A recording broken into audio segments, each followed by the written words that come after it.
Bismillahirrahmanirrahim. Assalamualaikum warahmatullahi wabarakatuh. Yang kita cintai bersama seluruh keluarga besar di Pertamina RU3 Pelaju ini, yang saat ini membersamai kita Bapak GM Pak Edi Januari. Kita doakan beliau beserta keluarga semoga senantiasa dirahmati dan diberkahi oleh Allah Subhanahu wa taala. Teman-teman dari bidang dakwah Islam BDI dan seluruh keluarga besar di Pertamina RU3, kita doakan semoga tempat yang Allah amanahkan ini diliputi keberkahan di sisi Allah Subhanahu wa taala. Saya tadi sedikit merenung setelah maghrib, Pak. Jadi ini saudara-saudara kita, saudari kita datang cukup jauh berliku demi untuk diberi kesempatan menunaikan salat di Masjid Darul Rahmah ini. Jadi kalau yang dari jauh saja sudah menempuh perjalanan pilu, menembus kesulitan yang tidak mudah, bergulat dengan hujan demi untuk berada di sini, maka mudah-mudahan warga di sekitar kompleks ini mendapatkan inspirasi untuk lebih semangat lagi memakmurkan masjid-masjid di sekitaran sini. Karena setiap yang dibuat itu akan dihisab. Dan ketika selesai kehidupan kita, setiap tempat yang dipijak itu akan bersaksi di hadapan Allah Subhanahu wa taala. Idza zulzinatil ardu wa akhrajatil ardu wa qala al-insanu baik yawma idzin tuhadditsu akhbaraha. Jadi semua akan bicara, menyampaikan pembuktian di hadapan Allah setiap tempat keadaan yang kita pijak. Ini satu saat meja akan bicara, tangan akan bicara, kaki akan bicara. Bahkan setiap tempat yang tadi kita lalui itu akan menjadi saksi, menyampaikan bahwa kita pernah melewatinya dengan niat ibadah kepada Allah Subhanahu wa taala. Karena itu, setiap Anda yang meniatkan benar datang ke sini untuk belajar, itu langsung disambut oleh hadis Nabi Muhammad SAW yang diriwayatkan oleh Al-Imam Ibnu Majah. Nomor hadis 233, diriwayatkan sanad sahabatnya ke Abu Darda radhiyallahu taala anhu qala Rasulullah sallallahu alaihi wasallam, man salaka tariqan yaltamisu fihi ilma sahhalallahu lahu tariqan ilal jannah. Man, siapapun, laki-laki, perempuan, tua, muda, besar, kecil, tanpa pandang status kehidupan dunianya, salaka tariqan, menempuh jalan yang tidak mudah, yaltamisu fihi ilma, untuk serius belajar tentang tuntunan agamanya, walaupun hanya satu hadis saja, hanya satu ayat saja, sahhalallahu lahu tariqan ilal jannah, maka Allah akan melimpahkan beberapa kemuliaan kepadanya. Satu, setiap langkah, keringatnya, tenaga, biayanya, pikirannya itu akan dicatat oleh malaikat untuk memudahkan dan meringankan langkahnya mendapatkan rahmat Allah ke surga. Dan itu akan ditimbang, menutup bagian dari dosa-dosanya. Nanti tafsirnya di hadis Al-Bukhari riwayat sahabat Abu Hurairah. Yang kedua, wa innal malaikata la tadau ajnihataha ridan li talibil ilmi.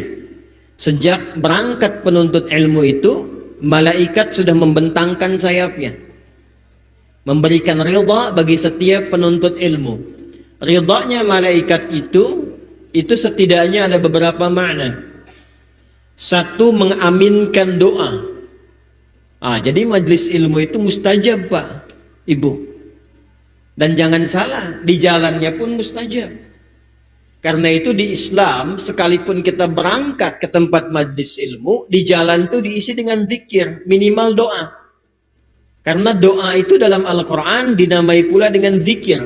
Quran surah ke-7 ayat 205. Wadhkur rabbaka fi nafsika tadarruan wa khifatan wa dunal jahri minal qaul. Berdoalah, mohon kepada Allah sekalipun dengan suara hatimu yang tidak keluar di lisan. Jadi ada yang kita ucapkan, ada yang kita rasakan, ingin kita mohonkan. Kan ada sebagian harapan-harapan itu di hati tapi belum sempat terungkapkan kan? Ya, minimal mesti ada dari suara hati kita mohonkan kepada Allah dengan penuh harap. Nah, ini majlis ilmu dan jalannya menuju majlis ilmu itu suasana yang mustajab. Dan malaikat ketika kita bermohon langsung mengatakan amin ya Allah, kabulkan. Dan malaikat itu gaib, termasuk yang tidak ditampakkan. Kalau ditampakkan nanti nggak jadi berangkatnya itu. Ya Allah lancarkan, amin. Suara apa itu? Yang ketiga, dimohonkan ampunan oleh seluruh makhluk-makhluk Allah, bahkan yang tak tampak dalam pandangan kita sekalipun berada di lautan. Hattal hitan allati fil bihar. Sampai binatang-binatang laut pun kalau kita menyadarinya, benar ketulusan kita mengguncang arasy sampai ke makhluk-makhluk Allah memintakan ampunan pada Allah Subhanahu wa taala. Karena itu majlis ilmu itu kadang menjadi sarana taubat. Kadang menjadi sarana taubat. Tidak sedikit orang-orang dirubah oleh Allah dari pribadi yang banyak maksiat menjadi pribadi taat dan dicintai oleh Allah, itu ketika melekat kepada majlis ilmu. Karena itu saya sering katakan, bersyukurlah kepada Allah ketika kita mendapatkan keringanan langkah untuk datang ke majlis ilmu, karena itu satu di antara tanda cinta Allah kepada hambanya. Nanti ada di hadis Al-Bukhari di Kitabil Ilmi, man yuridillahu bihi khaira yufaqihu fid din. Siapapun yang diinginkan oleh Allah berubah menjadi orang baik, maka yang pertama diberikan itu bukan dunia. Jadi jangan kita melihat bahwa peningkatan status dunia kita itu sudah menjadi tanda baik di hadapan Allah. Belum tentu. Tanda yang pertama kata Nabi, yufaqihu fid din, dibimbing ia untuk mau mendekat kepada Allah dan mengerti tuntunan agamanya. Karena itu alhamdulillah, ini siapa yang menggerakkan Anda untuk hadir di sini? Siapa yang mendorong kita untuk tergerak datang ke sini? Tidak mudah medannya. Tidak mudah jalannya. Kalau bukan Allah menanamkan rasa cinta dalam diri kita untuk mendekat, mustahil kita hadir di sini. Karena itu jika Allah sudah mencintai kita, maka jangan tolak cintanya dengan berbuat maksiat. Ingat ya, jika Allah sudah mencintai seorang hamba, maka jangan pernah tolak cinta Allah dengan berbuat maksiat. Bikin status ya. Sekarang kan mungkin musim status ya. Ya, share, like, and comment. Baik, hadirin sekalian, saudara-saudariku, malam ini istimewa. Karena malam ini termasuk rangkaian bulan-bulan menuju haji. Rangkaian bulan-bulan menuju haji yang dimulai sejak bulan Syawal. Dzulqa'dah, puncaknya Dzulhijjah. Itu ada di Quran surah kedua Al-Baqarah di ayat 197. Al-hajju ashhurum ma'lumat. Puncak haji itu dimulai dari bulan-bulan yang sudah viral. Banyak orang datang menyiapkan haji. Jadi dari sejak zaman jahiliyah sampai dengan kini, persiapan haji itu dimulainya bukan Dzulhijjah, tapi sejak Syawal sudah banyak berangkat. supaya bersiap-siap dan tidak terjadi kepadatan yang sangat sekitaran Makkah. Itu udah banyak yang berangkat. Harapan orang berhaji itu diantaranya untuk mendapatkan sifat mabrur. Disebutkan isyaratnya oleh Nabi SAW dalam hadis Al-Bukhari nomor hadis 1773. Di hadis Muslim nomor hadis 1349 diriwayatkan dari sahabat Nabi SAW yaitu Abu Hurairah, nama aslinya Abdurrahman bin Sakhr, qala Rasulullah sallallahu alaihi wasallam, al-umratu ila al-umrati kaffaratun lima bainahuma wal hajjul mabruru laisa lahu jazaa'un illal jannah. Umrah satu ke umrah yang selanjutnya itu bisa menggugurkan dosa-dosa yang pernah terjadi di antara dua umrah itu sepanjang dosa kecil, dan tidak ada pahala yang setara dengan haji yang mabrur kecuali surganya Allah Subhanahu wa taala. Karena itu haji mabrur sangat diharapkan oleh setiap yang berangkat menunaikan haji. Karena itu adab kita pun kita mendoakan insyaallah semoga seluruh jamaah yang berhaji di tahun ini diberikan mabrur oleh Allah Subhanahu wa taala. Semoga kita atau siapapun yang belum berhaji diberikan kemudahan untuk berangkat oleh Allah Subhanahu wa taala. Yang kedua ini tak cukup dengan amin, nabung ya. Nabung disiapkan. Sekarang pertanyaannya, kita tanyakan, ya Allah, mungkinkah ada orang yang berpeluang mendapatkan sifat mabrur sekalipun belum berhaji? Haji yang berhasil bila mendapatkan mabrur pahalanya apa? Surga. Sekarang kita bertanya, adakah peluang mendapatkan sifat mabrur? Saya tidak katakan hajinya, karena nanti ada manasik proses-proses haji yang tidak sama. Bedakan antara meraih sifat mabrur dengan menunaikan haji dan mendapatkan mabrur. Ya, karena nanti di haji ada tahapan-tahapan yang punya pahala sendiri. Tapi tidak setiap orang berhaji bisa mabrur. Ingat ya, haji itu bukan gelar. Saya ulang ya, haji itu bukan gelar. Karena tidak ada gelar dalam istilah ibadah syariat. Kalau ada gelar, maka nanti di Islam paling banyak gelarnya.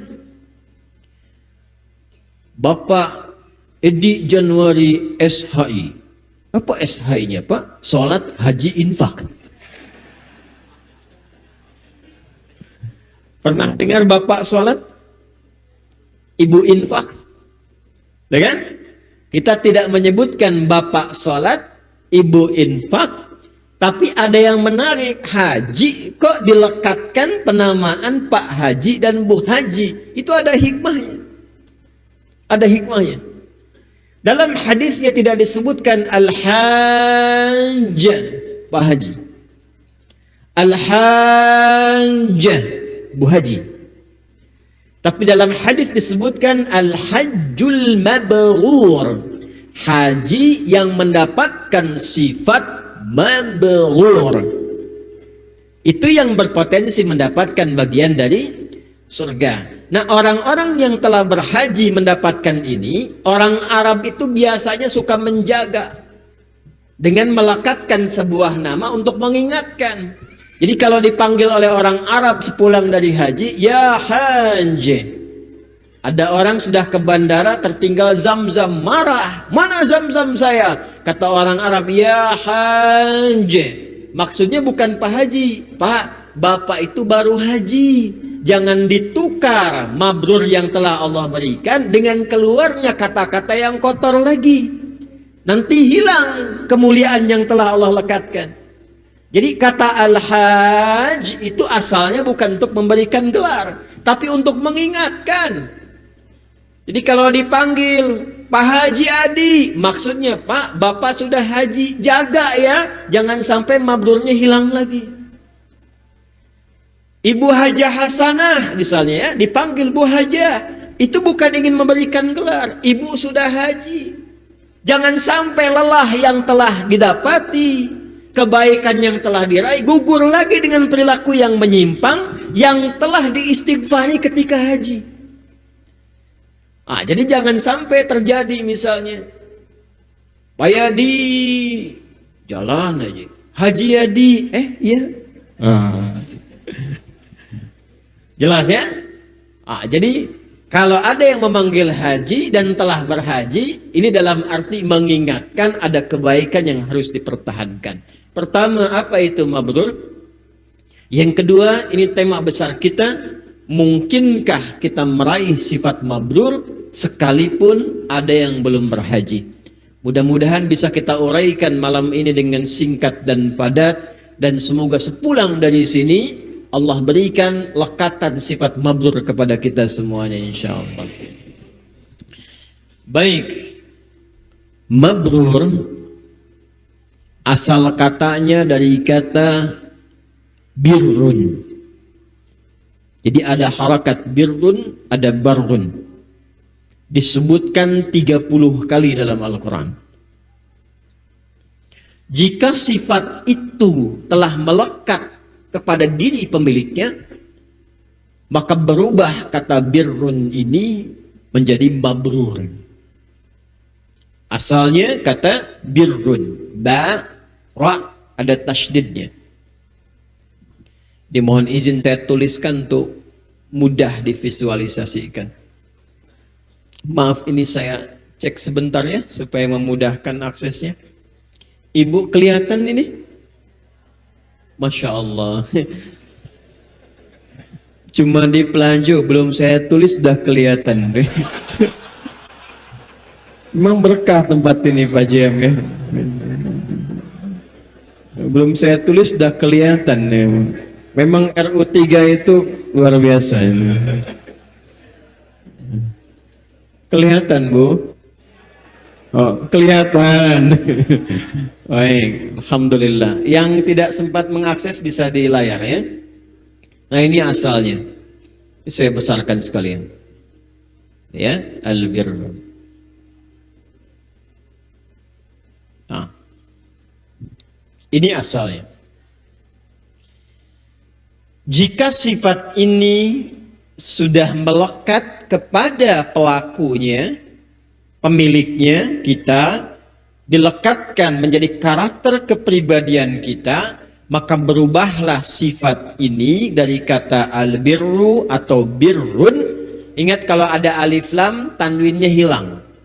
Birrun dimasuki alif lam jadi al-birru.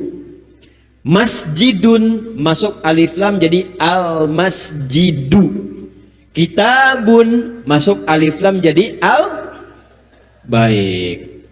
Pukatun masuk alif lam jadi pukat. Nah itu ya. Itu bukan yang terakhir ya.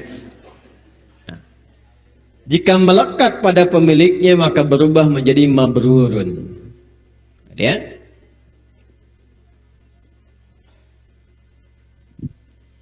Birrun itu sering diartikan dengan sifat baik. Sedangkan baik itu di Al-Quran itu setidaknya ada 6 kata. Ada berapa kata? 6. 1, ada yang disebut dengan thayyib namanya. Thayyib, ta, ya, ada tasydidnya kemudian ba. Pertama didapati di Quran surah kedua Al-Baqarah di ayat 168. Quran surah 2 ayat 168. Ya ayyuhan nasu kulu mimma fil ardi halalan thayyibah. Thayyib itu disebutkan dalam bahasa Arab untuk menunjukkan sifat baik terkait dengan kondisi fisik. Jadi kalau badan kita sehat, kuat, baik, tidak ada masalah, orang Arab menyebutkan ana thayyib. Karena itu yang mengobati fisik kita dengan izin Allah, dokter itu bahasa Arabnya disebut tabib. Dari akar kata ini, untuk membantu dengan izin Allah mengembalikan fungsi tubuh fisik kita supaya sehat dan kuat kembali. Karena itu rumusnya kata Al-Quran, kalau ingin makan, konsumsi makanan yang didapati dari hasil yang legal, yang menyehatkan tubuh. Jadi tidak semua yang disukai itu mesti dikonsumsi sepanjang itu membahayakan untuk tubuh. Satu ayat saja dipakai dalam pola hidup kita, sehat tubuh ini. Jadi kalau ingin menunjukkan tubuh yang kuat, yang sehat, yang baik, maka namanya apa? Thayyib. Tapi tidak semua orang yang fisiknya sehat, kuat, baik, itu kadang sifatnya juga baik, belum tentu. Memang ada yang tubuhnya kuat, sehat, baik, ya kan? Bahkan namanya thayyib. Tapi 2 kali puasa, 2 kali lebaran nggak pulang-pulang. Padahal dia sehat itu kan? Ada orang yang sehat, bagus, berdasi, berjas, sehat, kuat fisiknya, tapi sifatnya tidak baik, korupsi misalnya. Ada yang begitu? Ada yang mencuri? Tuh, saking kagetnya Mike tadi lepaskan suaranya tuh. Ya. Maka harus ditambahkan dengan sifat yang kedua. Kalau fisik sudah dihiasi dengan sifat yang menyertainya, maka sifatnya disebut dengan khair namanya. Khair. Nah, khair. Kalau sudah khair, ini menunjuk kepada sifat. Jujur itu sifat. Itu sifat. Rendah hati itu sifat. Jadi setiap sifat-sifat baik yang mengiringi karakter kita itu disebut dengan khair. Jadi kalau Anda bertanya, "Kaifa haluk ya akhi? Apa kabar?" "Alhamdulillah ana khair." "Ana bi khair." Saya dalam keadaan baik. Maksudnya bukan sekedar sehat, tapi Anda pun punya sifat-sifat yang mulia. Jangan katakan ana bi khair tapi senang bikin hoax. Karena tidak ada hoax yang khair. Ana bi khair tapi senang berselisih. Ana bi khair tapi senang mencela. Itu bukan khair namanya. Jelas ya? Sifat ketika menjadi baik disebut apa? Khair. Karena itu umat Islam ketika hidup dulu belum ada cahaya Islam di masa sebelum diangkatnya Nabi, masyarakatnya disebut apa namanya? Jahiliyah. Jahiliyah itu tak kenal baik maksudnya. Jadi kalau semua karakteristik keburukan itu ada semua di situ. Pencuri lengkap. Pembegal satu kampung. Kampung Gifar tuh begal semua dulu. Tokohnya dulu namanya Jundub bin Junadah. Jundub tuh pemimpin para begal di masanya. Datang ke Nabi, masuk Islam, berubah jadi orang baik. Cuma lihat Nabi bersyahadat langsung jadi baik. Maka dia pulang ke kampungnya mendakwahi Islam. Itu sekampung begal jadi baik semua masuk Islam. Baik semua.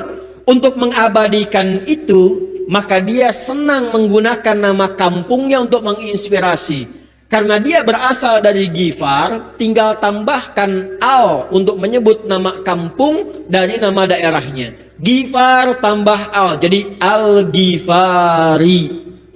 Maka dikenalah Abu Dzar Al-Ghifari. Jadi kalau ada al ujungnya i, menunjuk nama tempat, maksudnya saya dari kampung itu. Ayo, siapa yang kenal Imam Al-Bukhari? Kenal Imam Al-Bukhari? Kenal tuh. Kenal di mana? Udah belum ditulis kelihatan kenal Imam Al-Bukhari. Luar biasa. Cuma di RU 3. Al-Bukhari itu nama aslinya Muhammad. Punya bapak namanya Ismail. Punya kakek namanya Ibrahim. kakek buyutnya Al-Mughirah, eyang buyutnya Al-Bardizbah, tinggal di Kecamatan Ju'fah, Kabupaten Bukhara, ya, Provinsi Khorasan, negara Uzbekistan sekarang. Karena dari Bukhara, maka beliau perkenalkan, saya bukan dari Arab, saya ini dari Bukhara, ana Al-Bukhari. Gak pakai O, Al-Bukhari. Dulu ada orang tua kita, tuan guru dari Palembang dulu, jadi mufti di Mekah itu. Namanya Syekh Abdul Samad Al-Palembangi. Jadi ada Aryawi, ada Al-Palembangi. Ya. Ada Syekh Yasin Al-Padangi. Ada Syekh Ahmad Khatib Al-Minangkabawi. Ada Syekh Nawawi dari Banten, Syekh Nawawi Al-Bantani. GM kita Pak Edi Januari dari Pelajo misalnya. Pak Edi Januari Al-Pelajoi. Al-Wonosobo'i. Nah ini Abu Dzar Al-Ghifari untuk mengatakan begini, saya ini dulu sekampung begal semua, masuk Islam itu jadi baik. Untuk mengantarkan kepada adzan Isya. Karena itu orang-orang yang telah berislam, ketika inspirasinya tinggi, kebaikannya menjadi karakter, itu langsung dipuji oleh Allah, persaksiannya langsung dari Allah dengan turunnya Quran surah ketiga Ali Imran di ayat yang ke-110. Kuntum khaira ummatin ukhrijat linnasi. Kalian adalah umat yang punya sifat terbaik, yang pernah berkehidupan di bumi. Jadi harus bangga jadi orang Islam. Apa yang dibanggakan? Sifat baiknya. Jadi pegawai di sini, karyawan Pertamina yang muslim harus menampakkan keislamannya dengan menampilkan sifat-sifat baiknya. Dan itu bagian dari identitas. Jangan katakan saya muslim tapi sifatnya tidak baik. Jadi kalau ada di antara kita orang baik, orang Islam itu harus lebih baik. Kalau ada jujur, harus lebih jujur. Ada yang sabar, lebih sabar. Ada yang rendah hati, kita lebih rendah hati. Ada yang senang berbagi, Anda lebih dermawan. Itulah khair. Halo? Itu khair. Itu sifat. Sifat hanya menjadi hiasan bila tidak dipraktikkan.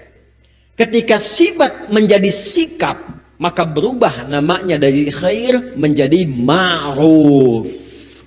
Apa namanya? Ma'ruf. Maka yang ketiga disebut ma'ruf. Ya. Sabar itu sifat. Tapi ketika Anda dicaci, dimaki, dijelek-jelekan, dan Anda merespon dengan baik, bukan diam, tapi merespon dengan yang lebih baik. Tenang, senyum. Dalam senyum pun masih dimaki juga. Apa senyum-senyum? Mohon maaf kalau salah. Memang kamu salah. Iya, saya mengaku. Diam aja. Diam. Nah, merespon kepada sesuatu dengan baik dalam kondisi saat ditekan, itulah sabar. Itu menjadi sikap. Disogok misalnya, datang kepada GM, Pak, kalau Bapak tanda tangan 1 miliar Pak. Lalu Bapak katakan, maaf ya, jari saya ini jari tahiyat, tidak akan pernah dipakai maksiat. Masya Allah. Top. Nanti akan berubah. Pak Edi Januari Al-Ma'rufi, Al-Palembangi. Malu tuh yang mau ngasih, keluar lagi. Tapi balik lagi dia, Pak, fee-nya naik katanya 10 miliar. Gimana kira-kira Pak Jem? Sebentar saya istikharah dulu, men. Tidak. Maksiat tidak ada istikharah. Nah, ketika kebaikan itu dipraktekkan, jujur dipraktekkan, sabar dipraktekkan, rendah hati dipraktekkan, maka berubah dari menjadi ma'ruf. Dari sifat menjadi sikap. Karena itu saking pentingnya khair dan ma'ruf sering disatukan. Penyatuannya ada di Quran, di antaranya surah ketiga di ayat 104. Wal takum minkum ummatun yad'una ilal khair wa ya'muruna bil ma'ruf wa yanhauna 'anil munkar. Sudah masuk waktu Isya? Belum. Baik. 4. Fokus. Apakah setiap sikap baik itu pasti diniatkan karena Allah? Belum tentu. Kadang ada yang kebaikan universal saja. Kalau sampai level ma'ruf, jangankan setiap insan beriman, yang belum beriman pun bisa baik. Ada non-muslim yang jujur? Ada. Yang rendah hati? Ada. Jadi baik ini netral kalau sampai ma'ruf. Masih netral. Tapi ketika kebaikan itu dikerjakan karena Allah, maka berubah namanya dari ma'ruf menjadi ihsan. Ihsan. Maka ihsan adalah kebaikan yang semuanya diniatkan karena Allah. Karena itu pekerjaannya otomatis berubah menjadi ibadah. Di hadis Muslim, nomor hadis yang ke-8, Nabi mendefinisikan ihsan itu, an ta'budallaha ka'annaka tarahu, fa illam takun tarahu, fa innahu yaraka. Anda menjadikan semua kegiatan itu sebagai ibadah karena Allah. Makannya jadi ibadah, minumnya ibadah, merawat anak ibadah, kerja ibadah. Dan kita merasa diawasi Allah. Sekalipun tak mampu sekarang melihatnya, tapi yakin diawasi. Itu ihsan. Ini bukan persoalan biasa, punya nilai tinggi di hadapan Allah. Contoh, ibu saat merawat anak, jujur bu ya, saat dari melahirkan, mendidik dan sebagainya, orang tua, ibu mendidiknya karena cinta atau karena Allah? Ayo. Bapak ibu mendidik anak itu karena cinta terhadap anak atau karena Allah? Masa? Karena setiap klaim itu butuh pembuktian. Coba lihat di sekolah, di mana disekolahkan dia? Di mana dia dididik? Dibekali apa ia? Dipakaikan apa ke tubuhnya? Kalau memang Anda mencintai anak itu karena Allah, maka Anda akan menjaga hukum-hukum yang telah Allah tetapkan. Tidak mungkin Anda berikan pakaian yang tidak Allah sukai. Tidak mungkin Anda tempatkan di tempat yang tidak Allah sukai. Tidak mungkin dididik di tempat-tempat yang menjauhkan dia dari Allah. Jadi kalau memang pekerjaan dilakukan karena Allah, maka kita akan menjaga semua aktivitas itu sesuai dengan apa yang Allah sukai. Itulah yang disebut dengan ihsan. Kenapa saya buka dengan pendidikan? Karena mendidik anak itu dan bakti anak kepada kedua orang tua itu bagian dari sifat ihsan. Itu ada di Quran surah ke-46 di ayat yang ke-15.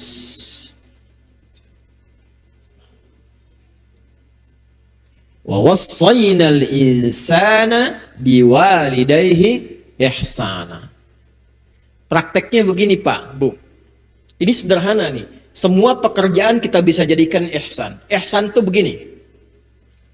Ini saya beri contoh ya, sebelum kita masuk Isya sejenak. Ini apa ini? Ini gelas, dalamnya ada air. Air apa? Air bening ya. Baik, lihat sini baik-baik. Fungsi air itu apa?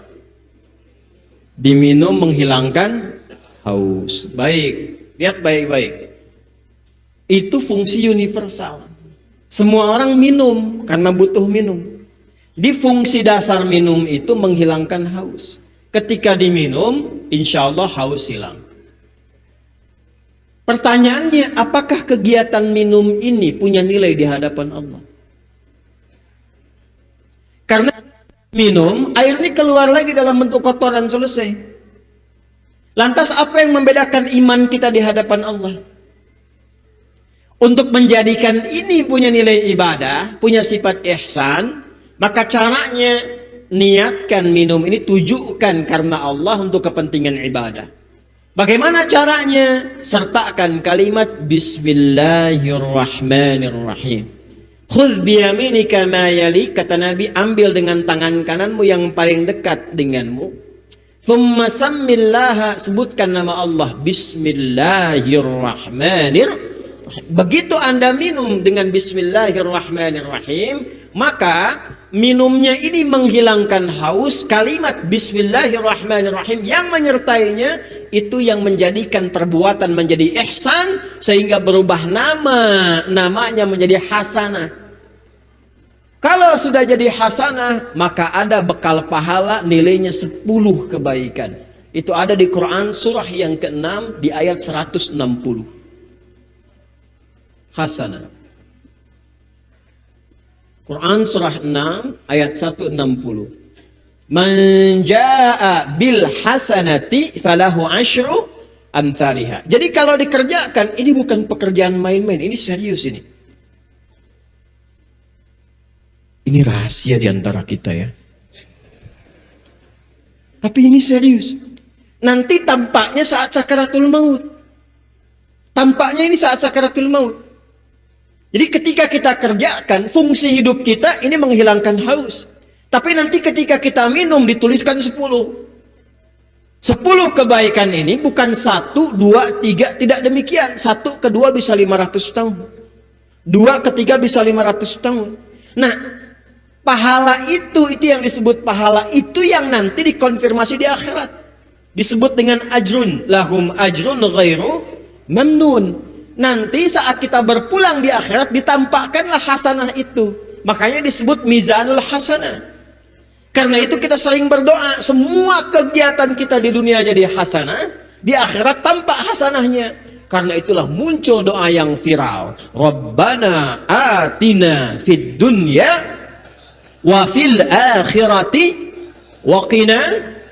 Itu ada di Quran surah kedua Al-Baqarah di ayat 201.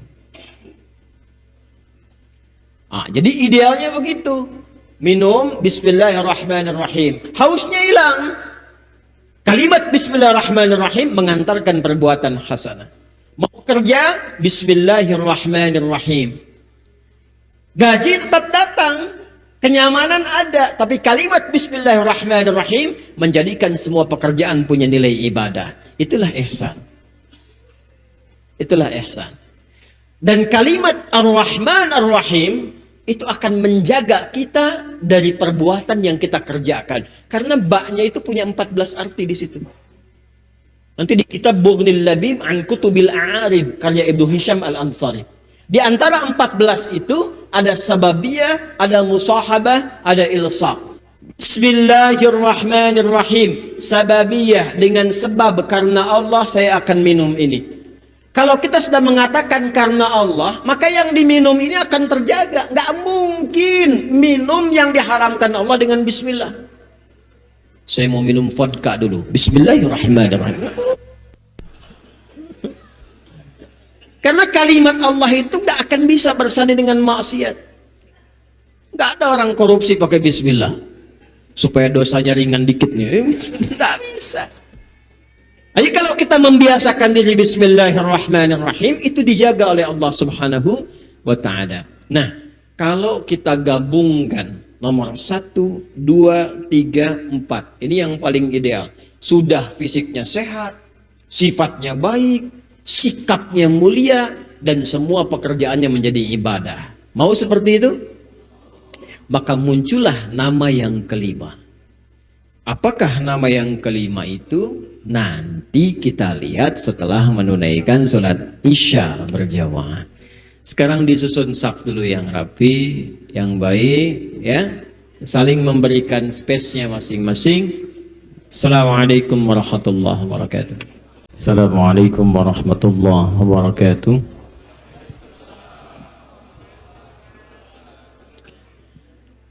Alhamdulillah. Wassalatu wassalamu ala rasulillah wa ala alihi wa sahbihi wa man wala wa ba'd.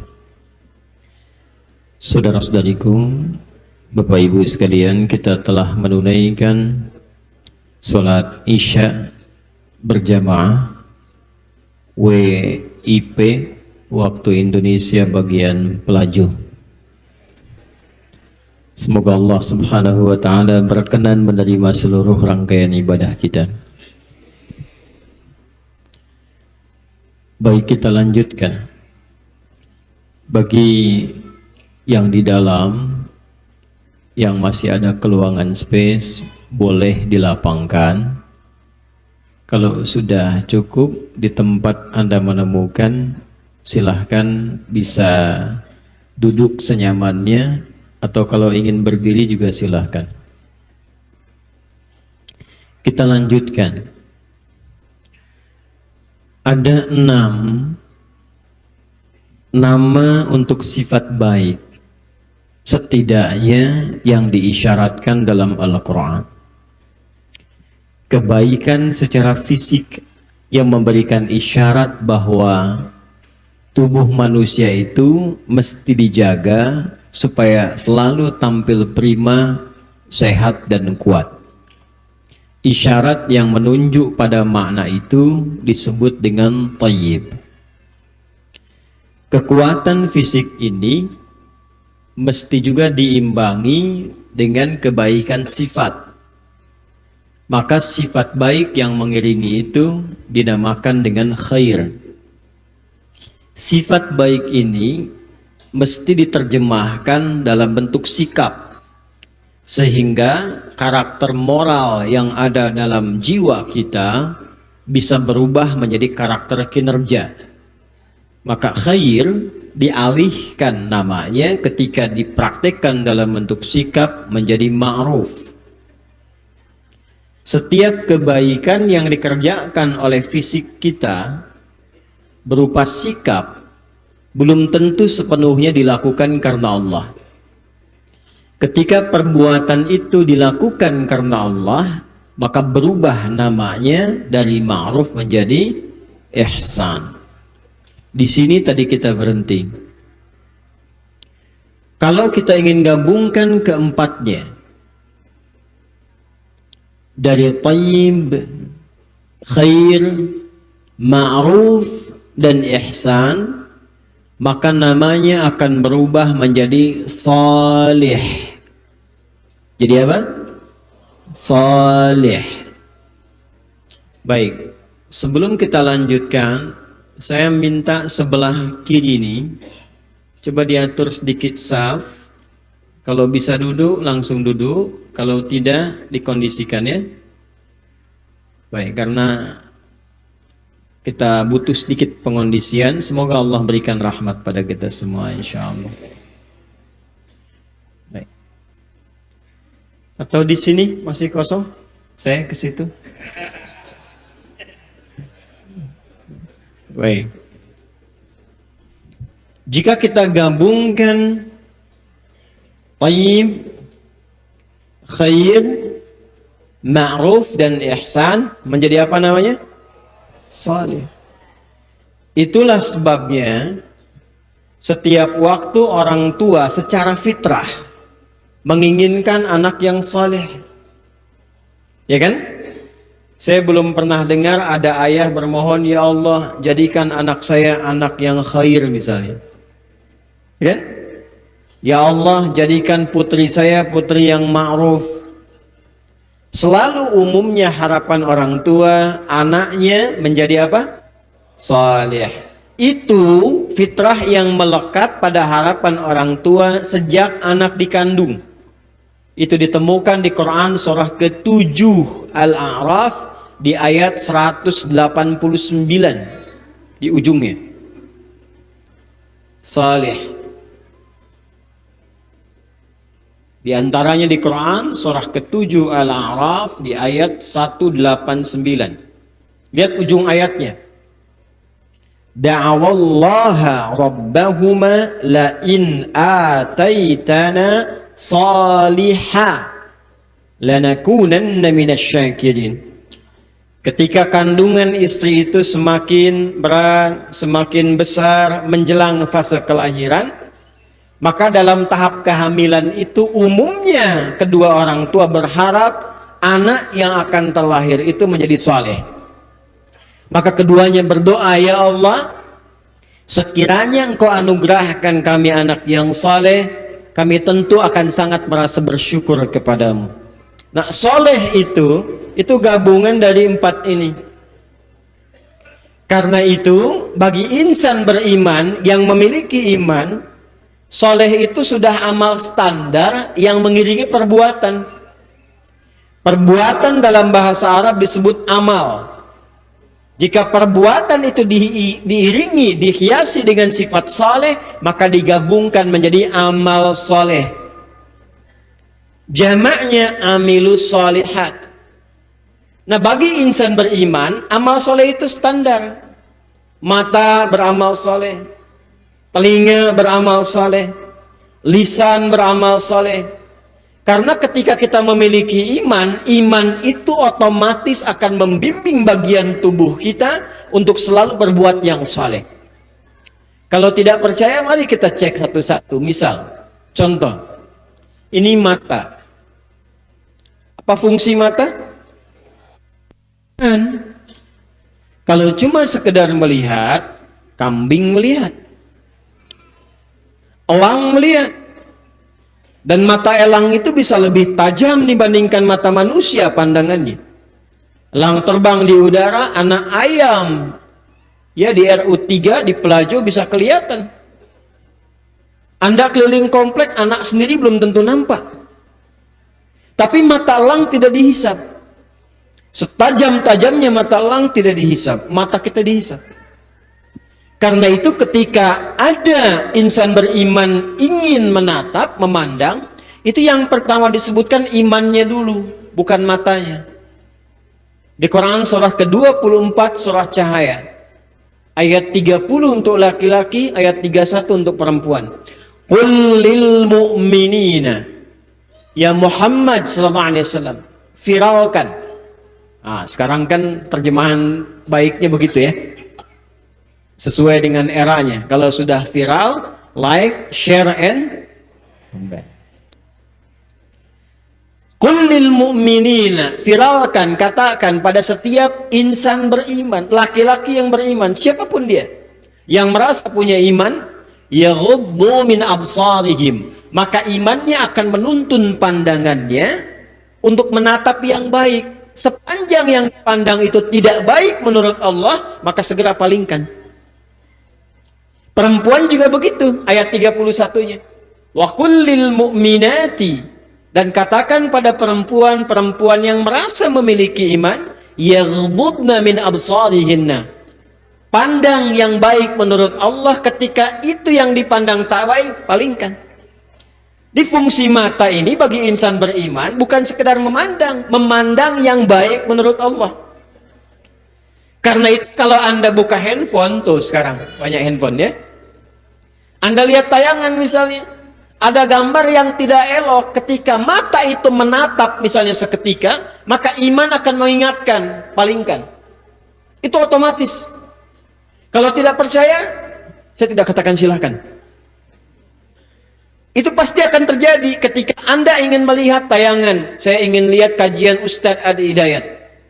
Anda buka YouTube-nya, tiba-tiba kemudian di beranda muncul, dan bersamaan dengan itu misal, ya entah klik atau sebelumnya ada yang pernah klik, karena algoritma YouTube itu mengikuti. Tiba-tiba ada gambar yang tidak bagus. Itu kalau imannya kuat, seketika dipalingkan. Bahkan kalau semakin kuat, di Ali Imran ayat 133, wasari'u ila maghfirah, lisannya bisa istighfar. Astagfirullahaladzim. Apa ini? Dan antara istighfar lisan dengan pengalihan pandangan, itu tidak ada yang terlambat. Tidak ada begini, astagfirullahaladzim, gak bagus ini, astagfirullah. Terus di-share lagi, Pak JM ini nggak bagus nih. Itu insan beriman. Jadi mau dicari ke fungsi tubuh manapun, imannya disebutkan dulu. Turun ke mulut ini. Ke Quran surah 49 ayat 11. Ya ayyuhalladzina amanu, hei semua yang beriman, hei orang-orang yang beriman. Yang belum beriman tidak, hei. Jadi ini khusus ditujukan bagi yang memiliki merasa. Ya ayyuhalladzina amanu disebutkan 89 kali dalam Al-Quran. Ianya disebutkan 361 kali memanggil yang dekat, menengah atau jauh. Ayyuha disebutkan 150 kali untuk menegaskan dan mengingatkan. Alladzina disebutkan 1080 kali untuk menyebutkan jangkauan tanpa batas. Hei semua yang beriman tanpa batas, dimanapun kalian berada, laki-laki, perempuan, tua, besar, merasa dekat, menengah atau jauh dari Allah. La yaskhar qaumin qaum, jangan gunakan lisanmu untuk mencela. La yaghtab ba'dukum ba'da, jangan bergosip, bergibah, bikin hoax. Jadi iman itu akan mengingatkan. Ketika yang dibicarakan tidak pantas diucapkan, iman mengingatkan, jangan katakan. Saya tidak, Ustaz. Bagus. Tidak seperti ibu itu tuh. Ibu itu tuh luar sama. Jadi semua fungsi tubuh kita itu diingatkan lewat iman. Karena itu di dalam Al-Quran seringkali kata iman bersanding dengan amal saleh. Wal 'asr, surah 103. Wal 'asr, innal insana lafi khusr illa alladzina amanu. Teruskan, wa 'amilus shalihat. Nah, ini sepanjang dikerjakan, ingat ada pahalanya. Pikiran berpikir yang baik, telinga mendengar yang baik, mata melihat yang baik, itu tercatat ada pahalanya. Nanti pahala itu dari wujud amal saleh dikonfirmasi sebagai bekal kita mendapatkan rahmat Allah di surga. Orang yang banyak mengerjakan perbuatan baik dari ujung kepala sampai ujung kakinya, itu sebelum meninggalnya diberikan kabar gembira oleh Allah dengan aneka ragam surga yang dijanjikan. Jadi ayat surga pertama yang diturunkan Allah yang berada di surah Al-Baqarah, urutan pertama di surah Al-Baqarah ayat 25 itu kabar gembira pada orang yang belum meninggal. Jadi belum wafat, surganya sudah diinfokan oleh Allah. Wa basyiril ladzina amanu wa 'amilus shalihat. Muhammad berikan kabar gembira kepada semua umatmu yang konsisten menjaga imannya dan membuktikan keimanannya dengan memperbanyak amal soleh. Jadi matanya nggak pernah lihat kecuali yang baik saja. Telinganya nggak pernah mau dengar kecuali yang baik saja. Pikirannya dijaga husnudzan, kakinya melangkah pada yang baik-baik. Dan dia konsisten mempertahankan itu sampai dengan wafat. Itu sebelum wafat, ayatnya langsung ditegaskan oleh Allah, berikan kabar gembira kepadanya, annalahum jannatin tajri min tahtihal anhar, bahwa telah disiapkan untuk mereka itu aneka ragam surga yang dipenuhi dengan berbagai kenikmatan. Masya Allah. Cuma mohon maaf, dari pagi tadi saja subuh bangun sampai dengan sekarang, alih-alih mata digunakan amal soleh, kadang-kadang berubah melihat yang salah. Seharusnya soleh, bahkan namanya pas soleh. Tapi apakah menjamin setiap pandangannya soleh? Seharusnya soleh, tapi seringkali melihat yang salah. Lisan ini seharusnya berkata yang soleh, seringkali dipakai dengan kata-kata yang salah. Tangan ini digunakan pada yang soleh, tapi seringkali berbuat yang salah. Sekarang kalau kita bertanya, ya Allah, saya ingin perbaiki itu, saya ingin evaluasi, ingin saring ini, ingin dilatih supaya dari ujung kepala sampai ujung kaki bisa terbiasa berbuat yang saleh. Ketika kita ingin berusaha melepaskan yang salah dan menggantinya dengan yang saleh, hilang muncul solehnya, maka kebaikan yang dihasilkan dari menghilangkan yang salah dan menghadirkan yang soleh, kebaikannya disebut dengan birrun namanya. Kalau melekat kepada pelakunya, kita ingin berevaluasi, dilatih, diingat-ingat apa kebiasaan telinga yang salah, lalu kita hindari itu sampai telinga menjadi baik. Sifat baik yang melekat pada telinga itu, itulah yang disebut dengan mabrur namanya. Sifatnya birrun ketika melekat pada pelakunya disebut dengan apa? Mabrur. Kenapa orang berhaji ketika pulang dan berhasil hajinya disebut dengan haji mabrur? Karena esensi haji itu seharusnya merubah orang-orang yang berhaji dengan menanggalkan sifat-sifat jeleknya dan pulang membawa sifat-sifat baiknya. Karena itu caranya disebut dengan manasik. Itu kalau benar manasiknya dari pertama kali wukuf sampai dengan selesai, itu otomatis akan merubah jadi baik. Contoh ya, kita detilkan pelan-pelan. Maaf, kita sampai jam berapa di sini? Terserah, baik. Siap.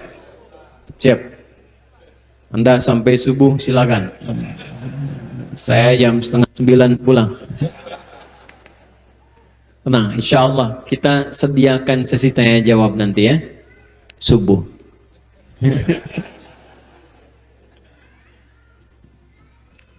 Baik, ayo fokus lihat sini. Haji dimulai di mana? Nah, jangan lama-lama. Kalau tidak tahu katakan wallahu alam. Haji dimulai di mana? Bukan di wallahu alam. Dimulai sejak wukuf di Arafah.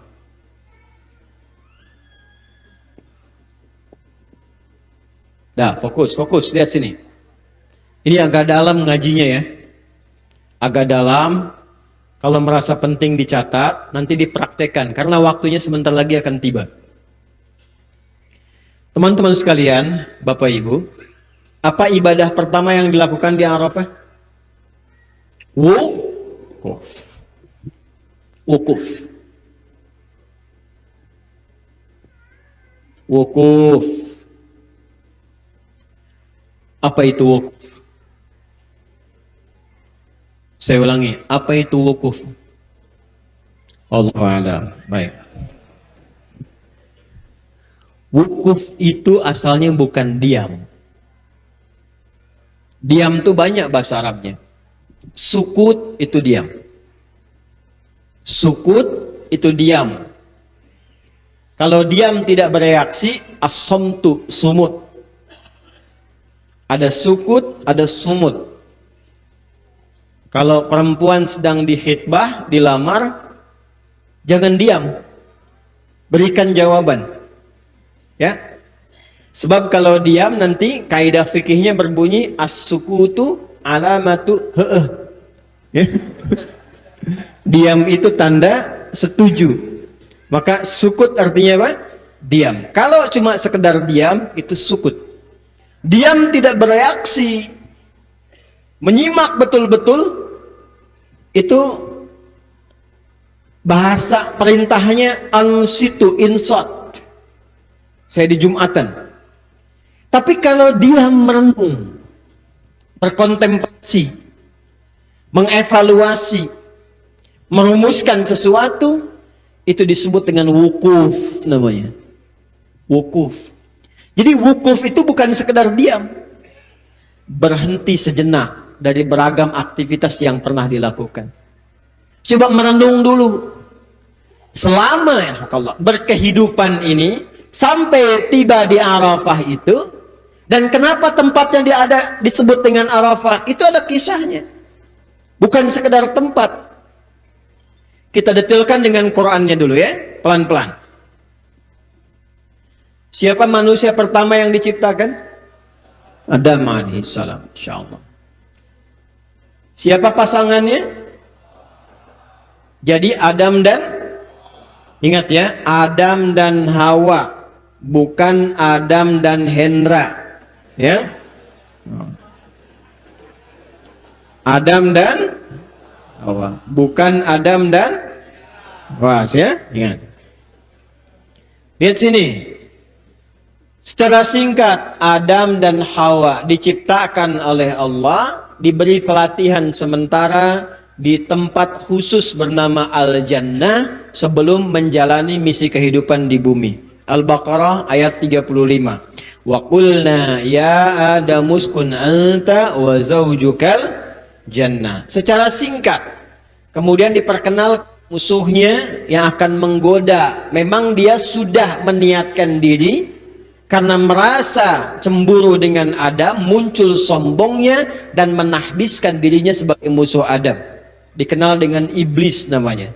Ketika menggoda disebut dengan setan. Secara singkat saja, ya, secara singkat, Adam, Hawa digoda oleh setan, kemudian memakan satu buah dari pohon larangan itu. Wala taqraba hadhihi syajarata fatakuna minal zalimin. Perhatikan baik-baik, pelan-pelan di sini. Setelah selesai itu diajarkan oleh Allah kalimat taubat. Ini hikmahnya. Jadi diizinkan oleh Allah. Diizinkan, ingat. Allah mengizinkan itu untuk memperkenalkan cucu Adam kepada anak cucu Adam bagaimana jalan untuk bertobat.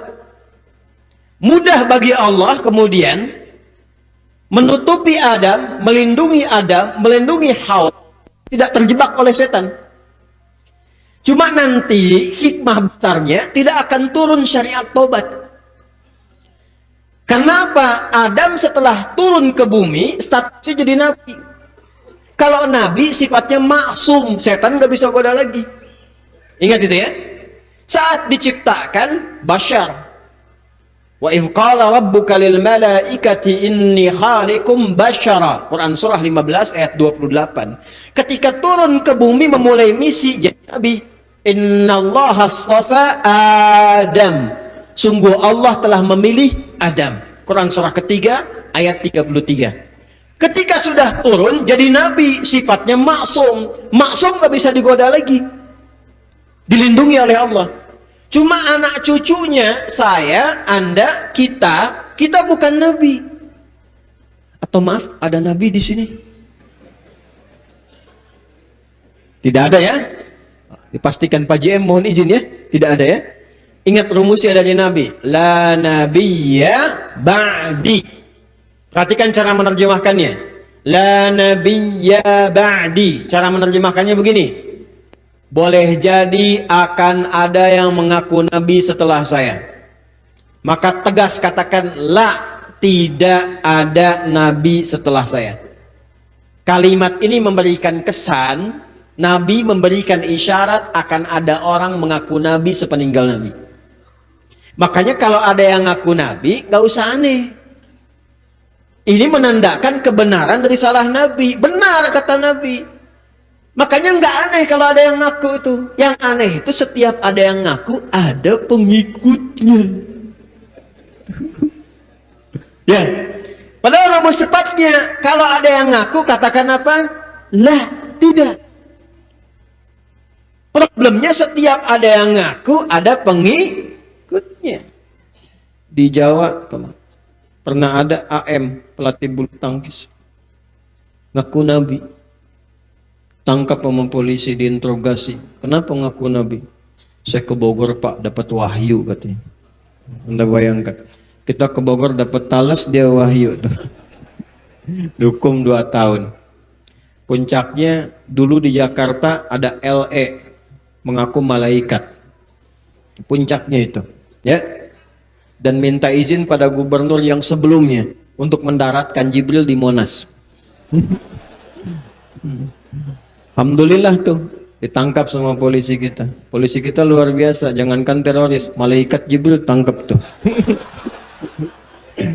Yang begitu kita dukung tuh ya, support. Dukung 2 tahun, udah meninggal. Ya, ini problemnya. Jadi kalau kita balikan ke sini, teman-teman sekalian, kembali, kita ini bukan nabi, bukan rasul. sudah pasti boleh jadi akan terjebak dalam perbuatan salah.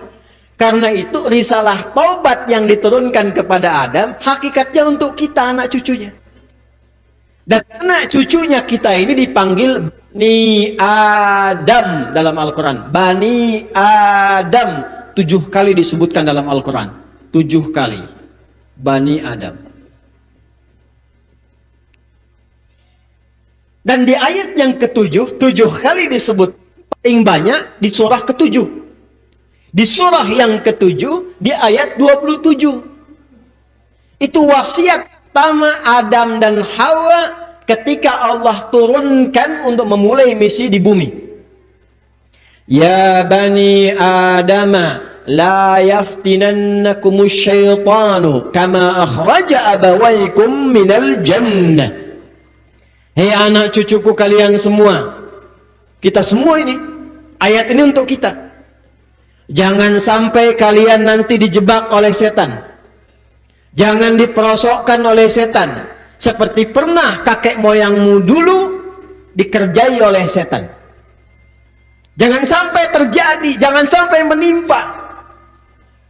Tapi memang kehidupan yang kita jalani kadang-kadang terjebak pada godaan itu. Sehingga berbuatlah perilaku yang salah. Karena itulah kemudian diturunkan kalimat taubat.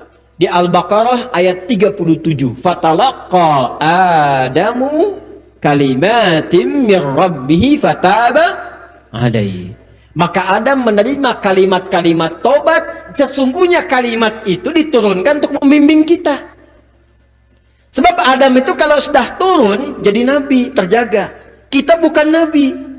Jadi ketika kita pernah berbuat salah, kalimat tobat yang pernah diturunkan ke Adam diwariskan ke Nabi setelahnya sampai ke Nabi Muhammad SAW, diviralkan ke kita sampai disebutkan di Quran surah ke-7 di ayat ke-26 itu.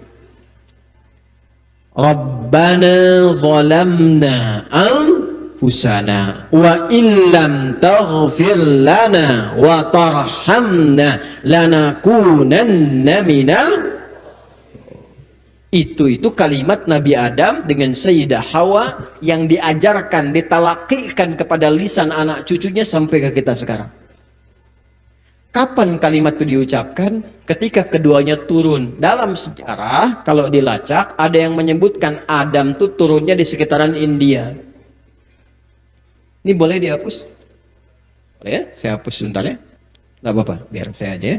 Bismillah. Alhamdulillah, datang sendiri, terbang sendiri, rangkan sendiri, nulis sendiri, ngapus sendiri. Masya Allah. Anda datang fasilitas lengkap, makanan enak, pempek sampai kapal selam, luar biasa. Tinggal lihat, amalkan masuk surga. Masya Allah, luar biasa. Udah lihat sini. Ada sementara informasi dalam sejarah disebutkan bahwa Adam diturunkan di wilayah sekitaran India. Hawa diturunkan di wilayah sekarang menjadi wilayah Saudi, dikenal dengan Jeddah. Jeddah. Ya, karena itu ada yang mengartikan Jeddah itu dari kata Jeddah, nenek. Nah, nenek moyang kita di sekitaran itu turunnya.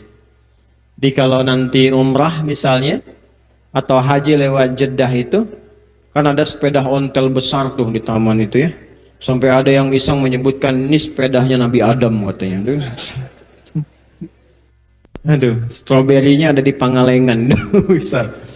Jadi di sampingnya itu lewat dikit belok kanan ada semacam batu bata. Ya, warna krem. Nah itu ada tulisan makbarah Sayyidah Hawa. Ya, kuburannya Sayyidah Hawa sekitaran Jeddah itu. Jadi ini di Jeddah Hawa. Yang ini sekitaran India. Keduanya kemudian berjalan, ya, menyisiri wilayah bumi. Karena awal sejak diturunkan, kalau kita lihat di hadis-hadis, tingginya luar biasa tinggi, besar manusia pertama. Nanti mendekati ke arah kiamat, semakin mengecil, semakin mengecil. Ya, tapi jangan disimpulkan kalau ada orang kecil banget kiamat besok terjadi. Tidak begitu ya. Nah, tidak begitu. Nanti ada ada kategori-kategori lain yang mengiringi. Ini berjalan sampai tiba kemudian mendekat satu bukit. Ini seperti melihat, kayaknya kenal gitu dari caranya jalan. Ini juga sama, kayaknya kenal dari kejauhan itu. Ya pasti kenal ya, kan cuma 2 orang di bumi itu kan.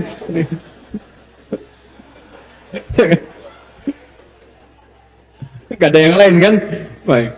Sehingga ketika keduanya naik ke satu bukit, bertemulah dan tahulah bahwa keduanya itu pasangan yang terpisah sejak turun ke bumi itu. Maka saling mengenal, tahu, mendalami. Dalam bahasa Arab, kenal, tahu disebut dengan arafah. Kenal sifat-sifat, mengetahui dengan dalam disebut dengan arafah. Maka naiklah ke atas bukit, muncullah kemudian rasa rindu, sayang, kasih yang terpendam cukup dalam ketika berpisah. Rasa kasih sayang yang sangat mendalam disebut dengan rahmah. Maka bukit ini sampai sekarang disebut dengan Jabal Rahmah. Bukit pertemuan. Bukan bukit cari jodoh. Hati-hati suami ibu kalau naik ke atas sini, perhatikan apakah dia membawa spidol atau tidak. Ya. Disinilah yang dikenal dengan Jabal Rahmah. Nah, dari situ perjalanan sejarah menyebutkan wilayahnya disebut dengan Arafah. Lalu digunakan untuk wukuf. Jangan lupa, saat bertemu inilah kemudian keduanya mengingatkan kepada anak cucunya kalimat viral yang kemudian disampaikan oleh Al-Quran sampai ke kita di Quran surah ke-7 di ayat ke-27 itu. Ya Bani Adama, hei anak cucu Adam, keturunannya, la yaftinannakumus syaitanu kama akhraja abawaikum minal jannah. Hei anak cucu Adam, jangan sampai kalian ditipu setan seperti kedua kakek moyang kalian pernah kemudian dikerjai oleh setan dengan hikmah-hikmah dan tujuan tertentu yang ditetapkan oleh Allah Subhanahu wa taala. Fokus. Lihat sini. Perhatikan baik-baik. Ini bagian terpenting dari pembahasan kita. Bapak Ibu sekalian, kalau saya tuliskan musuh manusia tadi siapa? Iblis, setan. Tidak apa-apa, saya tidak menginginkan kipas angin, biar saja. Baik. Perhatikan baik-baik. Apa bedanya iblis dengan setan? Kalau iblis itu untuk dirinya sendiri. Setan ketika dia mulai menggoda kepada yang lain. Iblis itu asalnya yang tertutup oleh keburukan. Tadinya namanya Azazil, jin yang sangat taat. Ketika dia ketentuan kepada Allah, tidak mau sujud hormat ketika diperintah oleh Allah, maka tertutup kebaikannya oleh kesombongan. Saat tertutup itulah disebut dengan iblis namanya. Jadi ada libas, balasa, ya ada labisa, ada balasa. Kalau libas, pakaian kebaikan yang menutup keburukan. Kenapa aurat kita ditutup? Karena tak baik tampak. Ditutuplah oleh pakaian. Pakaian disebut dengan libas. Nah ini kebalikannya. Yang baik ditutup oleh yang jelek. Ketika melekat kepada pribadinya disebut dengan iblis. Jelas sampai sini? Jadi ketika namanya iblis itu baru untuk dirinya. Tadinya jin yang sangat taat. Ketika keburukannya diwariskan untuk menggoda anak cucu Adam, maka disebutlah dengan syaitan. Setan inilah yang telah berjanji kepada Allah, dia berkomitmen akan menjerumuskan semua anak cucu Adam dari perbuatan soleh menuju salah. Sini. Karena itu di antara syariat haji, diminta anak cucu Adam merenungkan kembali. Ada enggak dari ujung kepala sampai ujung kaki yang selama hidup sampai ke Arafah itu, maaf, kena pengaruh setan. Sehingga dia nggak kenal dengan Allah. Arafah itu sifatnya. Arafah kata kerjanya untuk mengetahui. Ketika sudah tahu disebut ma'rifah. Jangan-jangan selama hidup ini nggak kenal Allah, tidak ma'rifatullah. Sehingga nggak tahu bagaimana cara mendekat kepada Allah. Sudah puluhan tahun hidup, belum tahu caranya sholat. Sudah belasan tahun hidup, belum bisa baca Al-Quran. Sudah 50 tahun belum mengerti membedakan mana yang benar, mana yang salah. Nggak kenal dengan Allah. Jalan mengenal Allah disebut dengan syariat. Syariat ada yang bentuknya ibadah seperti sholat, seperti puasa. Ya, dikonfirmasi di belakang. Ada yang berupa ibadah sosial. Ada yang sifatnya akhlak. Mengaku muslim, tapi nggak pernah sholat, itu belum kenal Allah. Ada yang namanya muslim tapi nggak sholat, nah itu belum ma'rifat namanya. Muslim tapi nggak mau zakat, itu belum ma'rifat namanya. Ketika dia belum mengenal Allah, jauh dari Allah, dan qadar Allah diberi jalan oleh Allah, saking sayangnya Allah dapat kesempatan berhaji, maka di Arafah dia coba mengenali dirinya. Apa yang mencoba menjadikan dia jauh dari Allah? Dievaluasi ujung kepala sampai ujung kakinya. Setelah itu lihat lagi ma'rifatul insan. Mungkin ada yang dekat dengan Allah, rajin sholatnya, rajin puasanya, rajin baca Quran, tapi tidak dekat dengan sesama. Kok bisa kelihatan rajin sholat, tapi saling mencela sesama manusia? Katanya rajin mengaji, rajin ikut ta'lim, tapi saling menyakiti juga, saling mencela juga, menuduh juga, membuat hoax juga. Ada yang belum kenal dengan sifat sosialnya. Itu bisa berbahaya. Maaf ya, di akhirat tuh nanti begini, di hadis riwayat Muslim dari Abu Hurairah. Contoh begini, ini sholat nih. Ini Nabi langsung katakan, disebut muflis. Ini mencela. Kata Nabi, ya'ti yaumal qiyamati, akan datang tipikal orang saat di akhirat nanti, pribadinya di dunia dia rajin sholat. Wasyamin, rajin puasa. Wazakatin, juga berzakat. Cuma sayang, wayati qad syatama hadza, dia sholat tapi juga senang mencela orang lain. Wa qadhafa hadza, dia puasa tapi menuduh yang lain. Wa akala mala hadza, dia zakat tapi korupsi juga. Wa daraba hadza, dia haji, dia umrah tapi senang berkelahi. Puncaknya, wasafaka dama hadza, akan ada yang menumpahkan darah dan menyebutkan nama Allah. Terjadi sekarang? Jadi enggak? Tembak orang sembarangan, Allahu Akbar. Bom orang sembarangan, Allahu Akbar. Itu hati-hati. Itu penyimpangan, bukan jihad itu. Karena jihad ada standarnya. Enggak sembarangan tembak bunuh orang, enggak boleh. Hati-hati ya, kalau ada ajaran-ajaran demikian ya. Itu waktu kejadian bom di Jalan Tamrin itu. Saya sedang di Lampung gitu. Itu Pak JM langsung pertanyaan pertama, Ustadz, apakah bom di Jalan Tamrin termasuk jihad fisabilillah? Saya bilang, Pak, sependek pengetahuan saya, jihad fisabilillah itu jihad di jalan Allah, bukan di Jalan Tamrin.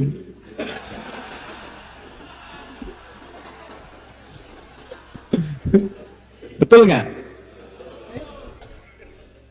Nanti kalau ada orang sholat tapi suka mencela, kata Nabi begini, tu'khadhu hadza min hasanati wa hadza min hasanati. Diambil pahala sholatnya, diberikan kepada yang dicela itu untuk menutup dosa celaannya. Ada orang puasa tapi suka menuduh, diambil pahala puasanya, diberikan kepada yang dituduhkan itu. Fa in faniyat hasanatuhu, kalau habis kebaikannya, tersisa keburukan. Maka diambil dosa orang ini, ditimpakan kepadanya, faturiha finnar, maka dicuci dulu di neraka. Ini konsepnya. Maka dari itu kita mesti merenung. Kalau sudah sama Allah baik, cek sama hubungan dengan manusia. Jangan-jangan haji di Arafah, tapi sama orang tua belum selesai. Ibunya pernah menangis, belum pernah minta maaf. Istri pernah berkeluh kesah karena perbuatan kasar, belum pernah minta maaf. tetangga menjauh, itu disadari betul. Karena itu diingat-ingat saat di Arafah itu. Dan minta taubat kepada Allah. Apa yang memplesetkan Anda sehingga jauh dari Allah? Apa yang menggelincirkan Anda sehingga tidak disenangi oleh manusia? Orang kumpul, Anda lewat, bubar. Kenapa bisa begitu? Maka saat itulah terpeleset dalam bahasa Arab, itu disebut dengan zalafa. Terpeleset dalam izdalafa. Tempatnya disimbolkan dengan Muzdalifah. Maka berangkatlah dari Arafah ke Muzdalifah untuk mencari batu. Itu sambil berangkat tuh masih berpikir, فَإِذَا أَفَضْتُمْ مِنْ عَرَفَاتٍ فَاذْكُرُوا اللَّهَ عِنْدَ الْمَشْعَرِ الْحَرَامِ. Berangkat dari Arafah sudah kenal diri kita, oh ini yang menyebabkan saya jauh dari Allah. Ini yang menyebabkan saya jauh dari hubungan baik dengan orang-orang sekitaran saya. Jadi ada faktor yang terdekat dari diri kita sendiri. Kesimpulannya, satu, saya tidak mampu mengendalikan diri saya. Saya nggak mampu menjaga hati saya. Mungkin ketika dia lewat tidak menyapa, bukan karena dia sombong, tapi karena saya tidak mampu menjaga prasangka saya. Mungkin dia sedang sakit gigi. Jadi yang pertama, kemampuan kita mengendalikan hati kita. Pengaruh yang datang dari diri pribadi, itu teman-teman sekalian disebut dengan aqabah namanya. Secara singkatnya. Pengaruh sekitaran, kadang-kadang ada orang tidak baik karena lingkaran dekatnya. Bapak gimana sih? Jabatan Bapak itu GM. Masa yang di bawah Bapak mobilnya sudah Fortuner, Bapak masih Avanza? Ah, tuh, boleh masuk tuh. Hati-hati. Kadang-kadang istri baik, suami jadi kurang baik. Mah, ada family gathering, copot dulu jilbabnya. Sebentar aja. Nanti setelah itu pakai lagi. Tuh. Pengaruh lingkungan terdekat. Itu wusta namanya. Kadang-kadang keluarga baik, istri salehah, suami saleh, dapat tempat baru bekerja di tempat yang kurang baik. Pergaulannya nggak baik, itu ula namanya. Karena itu ketika datang ke Jamarat, kita lontar akobah terlebih dahulu. Nah, melontar itu sudah ada listnya, bukan cuman bendanya. Jadi bukan simbolnya Jamarat itu bukan hanya melempar tiangnya, bukan. Bismillahirrahmanirrahim, lontar, terus, tidak. Kita sudah punya listnya, gambarannya, itulah sifat-sifat buruk kita yang kita lempar. Yang dipedayai oleh setan tadi. Alih-alih lisan berkata baik, tiba-tiba kata-katanya tidak baik. Maka diingat-ingat saatnya Arafah ditulis, ini lisan saya yang tidak bagus. Istighfar ya astagfirullah, astagfirullah. Karena itu begitu nyampe Jamarat dilontar. Bismillahirrahmanirrahim, Allahu Akbar. Lontar. Boom. Itu kalau benar melontar itu, bisa menangis hati kita itu. Karena ingat kesalahan kita. Begitu selesai, datanglah kita ke Muna. Kita kenal dengan Mina kan? Ya, itu asalnya Muna. Muna itu satu harapan tinggi yang ingin diraih. Jadi begitu sampai ke Muna itu, kita semua itu pengen berubah jadi lebih baik. Setelah melontar itu. Karena itulah tingkatkan zikir. Al-Baqarah ayat 203. Ya. Wadhkurullaha fi ayyamin ma'dudat. Kalau sudah sampai di Muna, tingkatkan zikir. Ingat-ingat lagi, saya pengen jadi baik. Apalagi tuh yang belum selesai di listnya. Ingat-ingat, hari pertama, oh ini yang masih ada sisanya, kata-kata kotor. Pendengarannya nggak bagus. Berangkat lagi ke Jamarat, lontar lagi. Hari kedua, bersihkan lagi. Kalau merasa sudah bersih, silahkan tawaf ifadah. Kalau merasa masih ada yang kotor, 3 hari selesaikan. Karena itu ketika sudah selesai direnungkan, dilontar, selesai, diharapkan hilang semua sifat-sifat jelek itu. Kalau sudah hilang jeleknya, muncul sifat baiknya. Maka keluarlah albirru itu. Melekat kepada pelaku haji disebutlah mabrur. Jadi haji yang baik itu ketika selesai haji, sifat-sifat jelek yang melekat pada tubuh itu hilang semua. Berubahlah menjadi sifat-sifat yang baik. Bagi kita yang belum berhaji, ternyata difasilitasi oleh syariat, diisyaratkan dalam Al-Quran, diberikan petunjuk langsung oleh Nabi. Kalau di Mekah itu wukuf di Arafah, maka bagi yang belum berangkat, berpuasa di hari atau tanggal yang sama. Disebut puasanya puasa apa? Puasa Arafah. Dan puasanya nggak disebutkan dengan puasa dengan bentuk tanggal. Ramadan disebutkan bulannya, Syahrul Ramadan. Tuh. Puasa Senin disebutkan Syamu Yaumul Itsnin. Kamis, Syam Yaumul Khamis. Tapi puasa tanggal 9 Dzulhijjah nggak pernah disebutkan Syam Tasya Dzulhijjah. Tapi kalimatnya Syamu Yaumi Arafata. Syam Yaum Arafah. Yaum yang mudhaf, ini mudhaf ilaihnya. Ini dharaf nih. Ini menunjuk kepada waktu, ini menunjuk kepada keterangan cara. Jadi bersamaan yang di sana itu wukuf, di sini pun kerjakan. Substansi yang sama, misi yang serupa, cuman caranya berbeda. Kalau di sana wukuf di Arafah, di sini puasa. Puasanya bukan sekedar puasa, tapi puasa berkontemplasi seperti orang yang wukuf di Arafah. Bukan hanya nahan lapar dan haus. Saat berpuasa itu di tempat Anda berjalan cek, mungkin di situ ada kesalahan yang pernah dilakukan. Di ruangan kerja lihat, mungkin di sini pernah berbuat maksiat, istighfari. Minta ampun kepada Allah. Ingat-ingat kesalahan. Karena itu tanggal 10-nya kalau di sana melontar jumrah, di sini menyembelih sifat-sifat hewani yang melekat pada diri kita. Satu-satunya makhluk yang diciptakan oleh Allah dengan nafsu saja itu hewan. Nafsu. Nafsu lawannya takwa. Takwa disebutkan 115 kali dalam Al-Quran. Nafsu disebutkan 115 kali.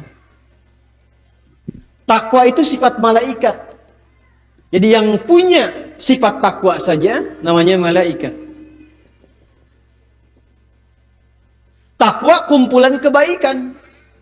Jadi kalau punya sifat takwa itu pasti baik terus, nggak mungkin berbuat salah.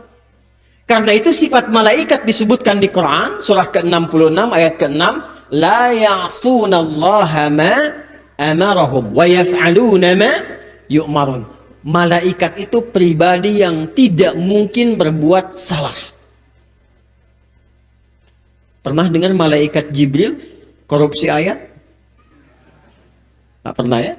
Pernah dengar malaikat maut Israel tertukar mencabut nyawa? Tidak. Artinya semua malaikat itu tidak pernah punya potensi berbuat salah. Maaf. Sebaliknya lawan dari takwa itu nafsu. Ini. Nah, makhluk yang diciptakan dengan nafsu saja itu hewan. Karena itu hewan itu nggak kenal sifat baik. Hanya ada insting saja. Karena itu jangan heran. Kalau Anda misalnya melihat kuda keliling pelajo nggak pakai celana karena kuda. Nggak punya sifat malu. Ayam buang kotoran di tempat mana saja wajar. Ayam karena hewan nggak punya sifat takwa. Nanti mau Idul Adha, Anda beli kambing, jantan dengan betina, samping masjid diikat, masih menyalurkan hasrat, gak kenal masjid, jangan disoal. Dasar kambing, memang hewan. Dia gak punya takwa. Tapi tidak sedikit manusia bersikap seperti hewan, bahkan melampaui perilaku hewan. Ada yang begitu? Sapi makanannya apa? Rumput. Manusia ada yang makan aspal. Harusnya di aspal 10 cm dimakan tinggal 3 cm. Ada yang begitu? Tuh. Ada yang lebih daripada kambing. Kambing kalau ditarik buntutnya, maju depannya. Pegang depannya, mundur ke belakang. Ditarik ke air, nggak mau. Air itu gambaran kiasan petunjuk wahyu dalam Al-Quran. Ada manusia yang seperti itu.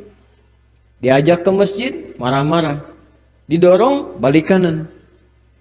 Yang lebih fatal, ada perbuatan-perbuatan yang bahkan binatang pun tidak melakukannya. Ini sebentar lagi, Idul Adha. Coba tanyakan kepada pemilik kambing, tukang sapi, cari, Pak, ada nggak kambing yang homo? Atau misalnya maaf ya, sapi ini 20 juta, ini 30 juta, yang ini 5 juta saja. Kok 5 juta Pak? Yang ini lesbi.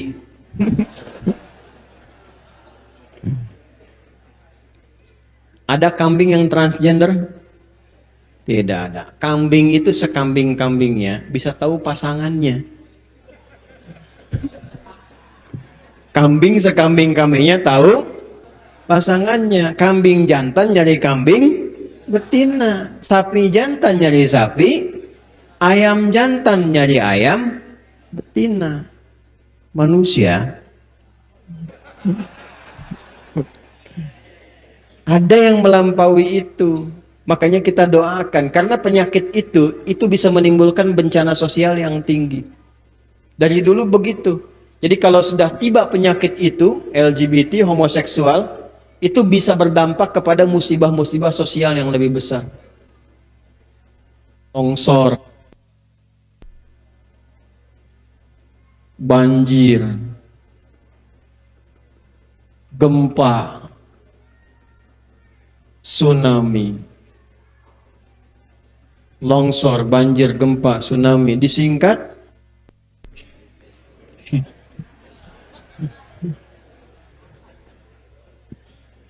ada longsor sekarang kekinian, ada banjir, marak, ada gempa, marak, ada tsunami, pernah terjadi. Barangkali kita katakan itu situasi alam, perbuatan manusia, itu pandangan akal demikian. Tapi ada sebab-sebab lain yang kadang-kadang menjadi pengingat. Paham? Pelan-pelan kita perbaiki, tapi jangan dicela. Kita doakan. Didoakan, diedukasi, dibantu untuk kembali. Begitu caranya. Jelas? Baik, sekarang terakhir. Perhatikan, fokus baik-baik. Ketika kita sadar banyak berbuat salah dan melampaui perilaku hewani, yang di sana melontar jumrah, yang di sini digambarkan, diilustrasikan, disyariatkan dengan menyembelih hewan. Itu bukan sekedar disembelih. Karena itu syariatnya ketika disembelih dan menghadap kiblat itu ada doanya. Perhatikan, kalimat pertama yang diucapkan yang melontar jumrah dengan yang menyembelih hewan itu sama-sama kalimatnya. Di sana bismillah ya Allahu Akbar, di sini bismillah ya Allah. Kalau Anda nyembelih hewan kalimatnya apa? Bismillah ya Allahu. Di sana bismillah ya Allahu Akbar, di sini bismillah ya Allahu Akbar.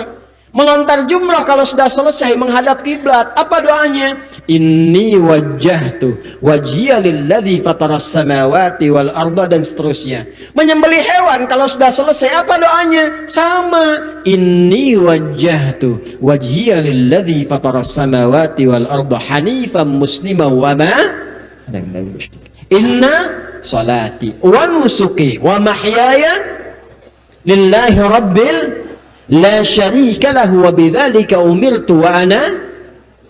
Karena itu ketika masuk bulan Dzulhijjah, kalau orang sekalipun tidak berhaji tapi dia benar-benar mengikuti syariat yang Nabi tuntunkan, dia berpuasa, dia koreksi dirinya.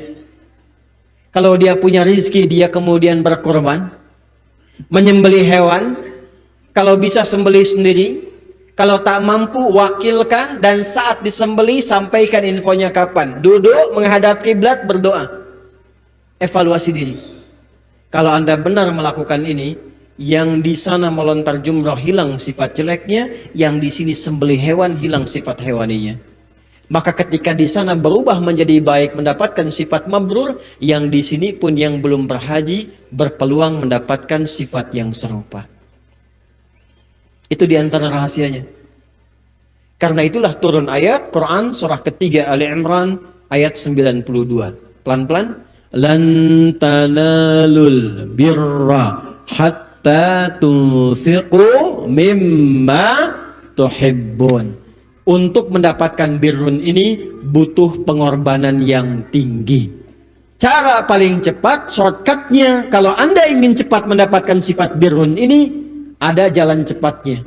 Apa itu? Kalau tidak ingin menunggu lama cepat sampai ke Dzulhijjah, maka Anda bisa menempuh jalan cepat dengan menginfakkan apa yang paling dicintai dalam kehidupan itu.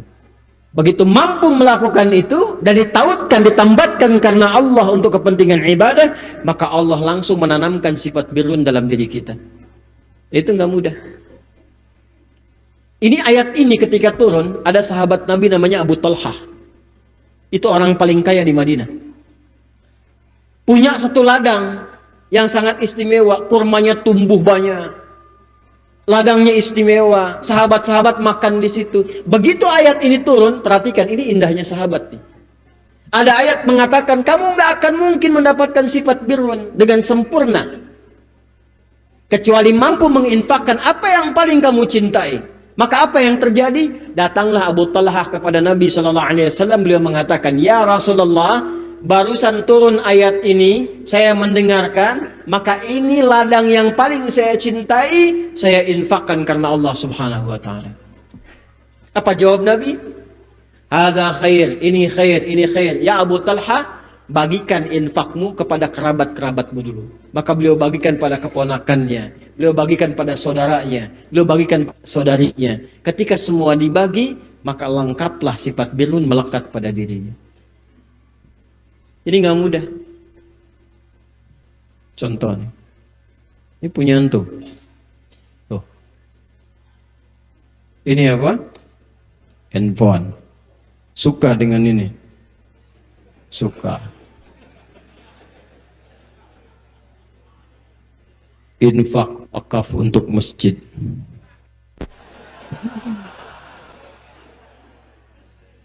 Siap? Insyaallah Ustaz. Iya nih, itu kan yang bilang. Siap insyaallah? Siap ya? Lan tanalul birra hatta tunfiqu mimma tuhibbun.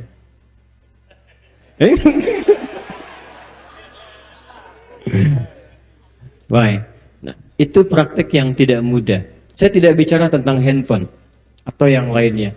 Tapi maksudnya begini, dalam kehidupan kita, Allah itu sayang dengan kita. Satu saat, setiap kita akan diberikan peluang oleh Allah untuk mendapatkan birrun.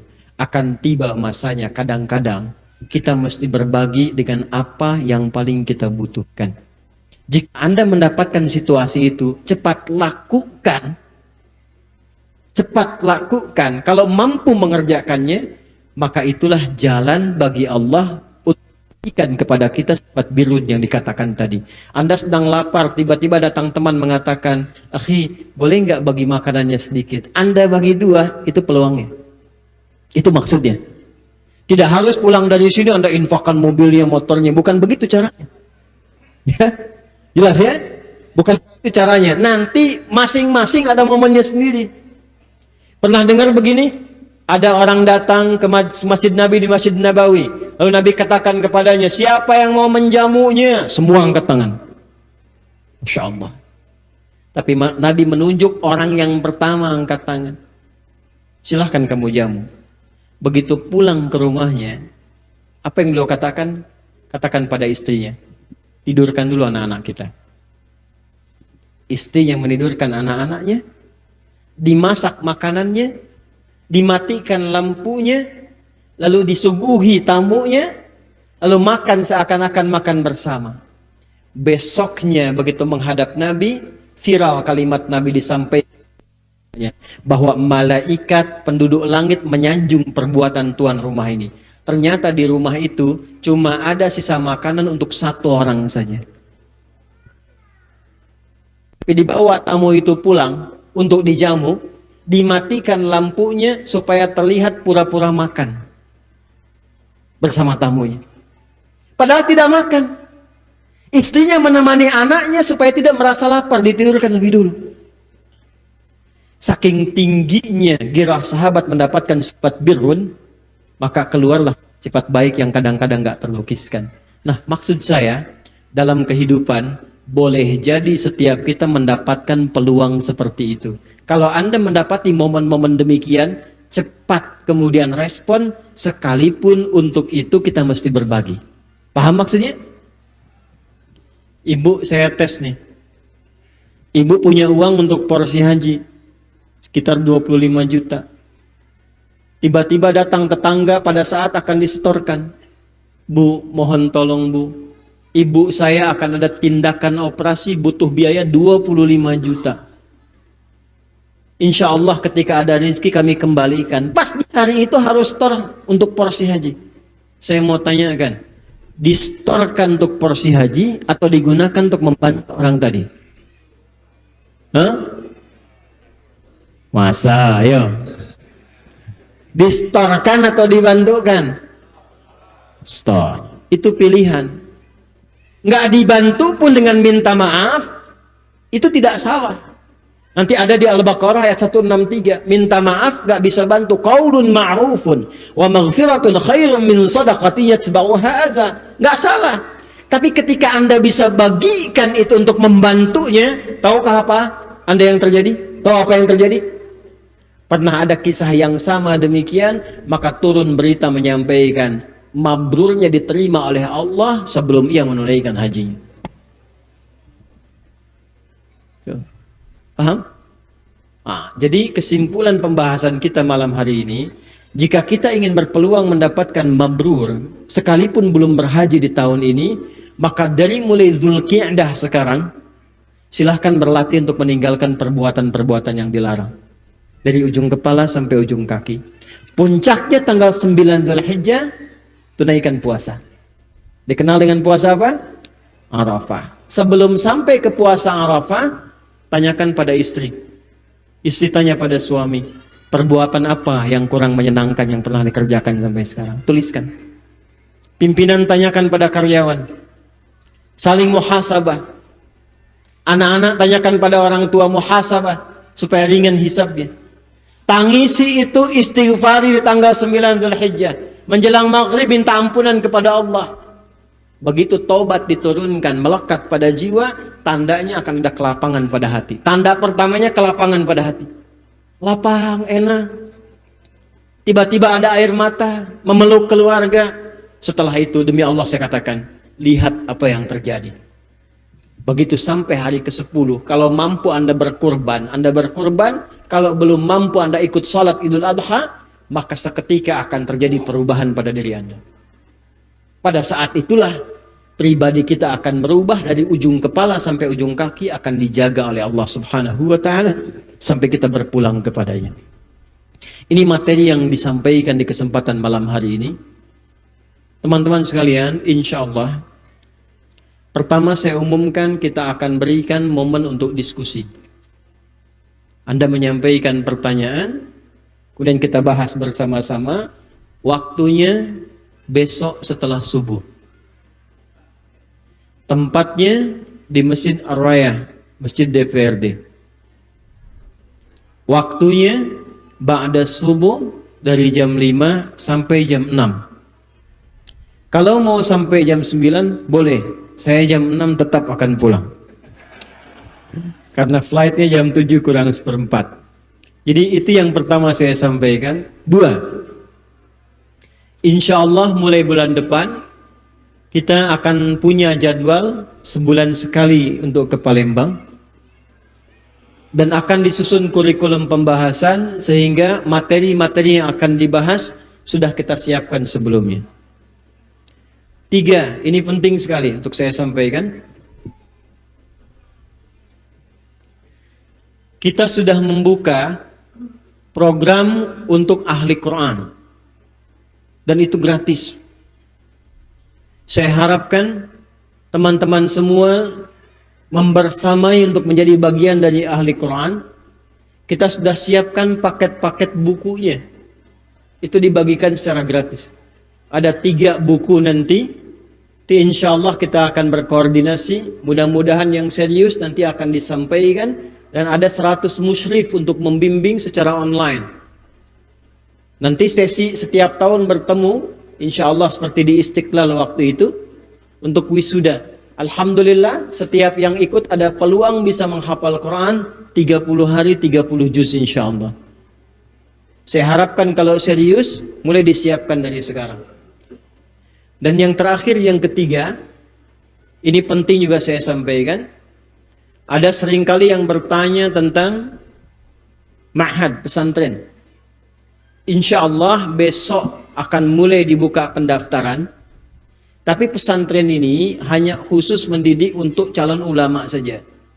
Yang diterima hanya 40 orang dalam setahun. 40 orang ini dibuka dengan laki-laki, tapi syaratnya hafal Quran 30 juz. Mulai belajar tahun 2024. Jadi penerimaan dari sekarang diseleksi belajar 2024.